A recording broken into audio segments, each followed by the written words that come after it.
Now, Lenora, in your speech at the NFP convention on the 2nd of April, you gave a speech, and the title was Holding Up the Torch. And with your permission, if I may, please, I'd like to quote a couple of passages from your speech. May I do that? Certainly, certainly, Yes. Sashi. Okay. I thought your microphone was switched off. All right. Ladies and gentlemen, let me quote from the speech. As I said, it was titled "Holding Up the Torch," and this was delivered by Lenora at the National Federation Party convention on the 2nd of April.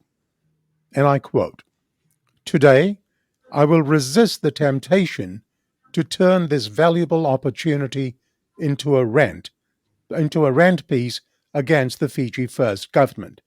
Instead, allow me to begin by asking this party, as John Kennedy did, to dedicate every effort of our minds and spirits to lead this party to victory and this nation to greatness. I believe that there is nothing greater or nobler a political party can do than to dedicate itself to making better this country that we love and live to serve. The truth is, the way to root out darkness is not to complain about the dark, it is to hold up a torch. That is what I intend to do here today. Holding up a torch means making tough decisions. It means doing things that are sometimes unpopular. It means sticking by your principles when all around us people are trading theirs. Let me get back to vision. I believe that dealing with the challenges affecting our nation can be made better if we start by focusing on two priorities: education and health. Let me say that again: education and health. End of quote. Wow, Lenora, that was wonderfully said. I love that, holding up the torch to clear that darkness. Let us discuss the following. Let's begin with health. What are your views on the status of the health facilities in Fiji? Oh gosh, Sashi, there's not a week goes past that I don't get a call from somebody who has been affected by the lack of resources, mostly in our health sector.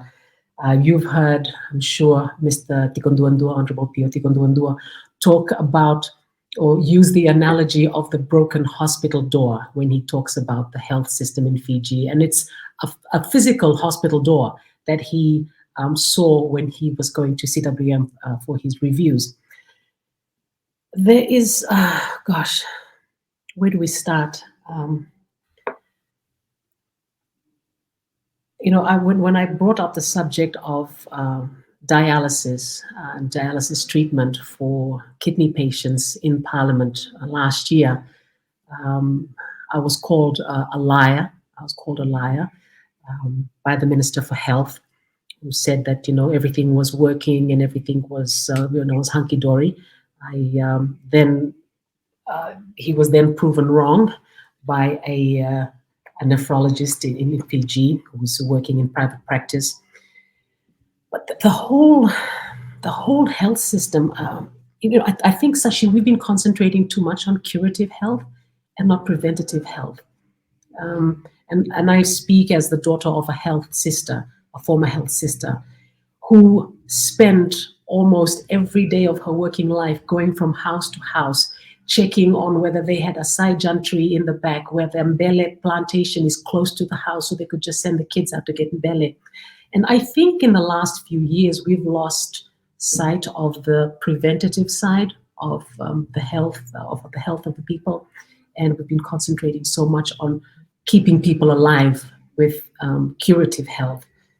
And I think if we as a country started to go back to how we used to eat, the olden days when you would have, I think some farmers went out. Whoa, I think the That's power okay. was cut out here in the hotel and just came back on again. Okay. I don't want to talk about the negative side of the health of the health facilities in Fiji for too long, But what I would really rather talk about is what can we do to better the health of our people, to keep us healthy, so we don't need to go to hospital and then complain about the lack of resources. And I think that would be a great place where we could start the conversation, as we head to the elections, is encouraging people to start eating again from your garden, starting to encourage people to have home gardens, which I think was the thing during the worst parts of COVID, when people had lost jobs. But back to our health facilities, you will hear from the health minister that the Mba Hospital is a fantastic place to be in now. I've heard different from residents of Mba who've been calling me last week. Just had a conversation recently with Mr. Kumar, who requires 3 sessions of dialysis every week just to stay alive. And the poor man said to me the last time I spoke to him, he said, I only get $6,000 a year. I've told my family and I've told my wife, look, I will only get as many dialysis treatments as I can afford a week. After that, you can just have to let me go and let me die. I mean, for a guy to say that, for a husband to say that to his wife is I just can't It's wrap my head heartbreaking, around that. There are people absolutely in this heartbreaking. country that have to make that choice, a conscious choice to tell their families, I can't afford dialysis, let me die.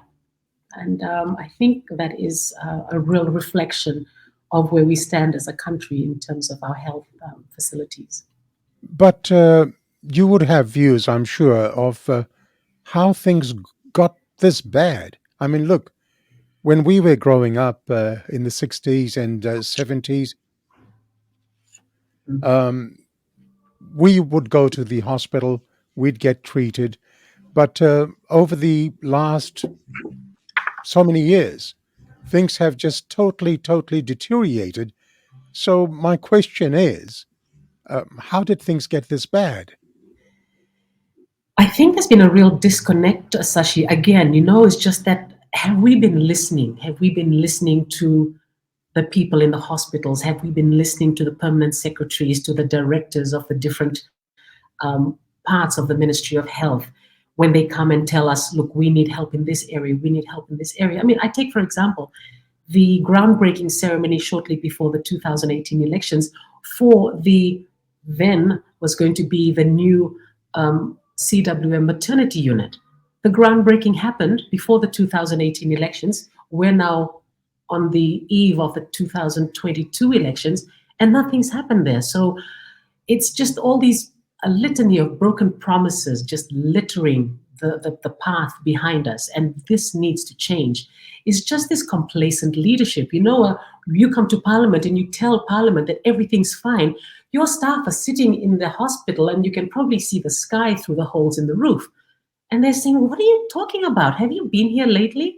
And that's happened to me recently, where I was in a hospital, one of the rural hospitals, and I walked in because I was just interested. I happened to be in the area and I was interested. And I walked in and I looked around and I said to the sister in charge, when was the last time the minister was here?